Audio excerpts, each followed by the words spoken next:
ইতিহাসের সবচেয়ে বড় দাবানল ইসরায়েলে চেয়েছে অন্য দেশের সহায়তা।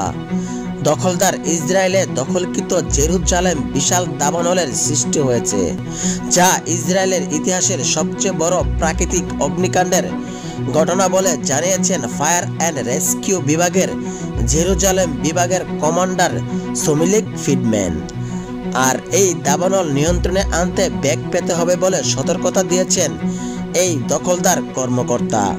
বুধবার সংবাদ সম্মেলনে সোমিলিক ফিডম্যান বলেন, আমরা অনেক বড় একটি দাবানলের মধ্যে রয়েছি। খুব সম্ভবত ইসরায়েলের ইতিহাসে এটি সবচেয়ে বড়।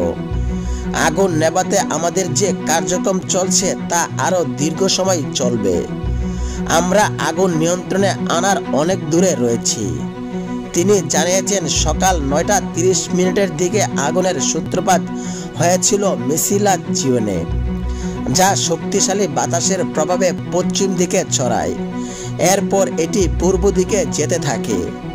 তিনি বলেছেন, আজ সন্ধ্যা থেকে 90 থেকে 100 কিলোমিটার ঘন্টা বাতাসে বইতে পারে, যা দাবানল পরিস্থিতি আরও খারাপ করে দিতে পারে।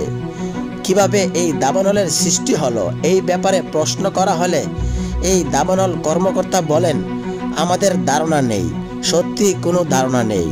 সংবাদ মাধ্যম টাইমস অফ ইসরায়েলে জানিয়েছেন, আগুনের সূত্রপাত নিয়ে কাজ করছে অভ্যন্তরীণ গোয়েন্দা সংস্থা শিন বেত।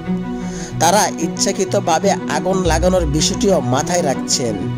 কেউ কেউ আগুন লাগিয়ে দাবানল ছড়াতে সহায়তা করেছে বলে অভিযোগ উঠেছে। তাদের শনাক্ত করতে পুলিশকে সহায়তা করছে শিন বেত। এদিকে দাবানল পরিস্থিতি খারাপ হওয়ায় গ্রিস, সাইপ্রাস, ক্রোয়েশিয়া, ইতালি সহায়তা চেয়েছে দখলদার ইসরায়েলের পররাষ্ট্র মন্ত্রণালয়। এরই মধ্যে গ্রিস ও ইতালির অগ্নি নির্বাপক বিমান ইসরায়েলের উদ্দেশ্যে রওনা দিয়েছেন।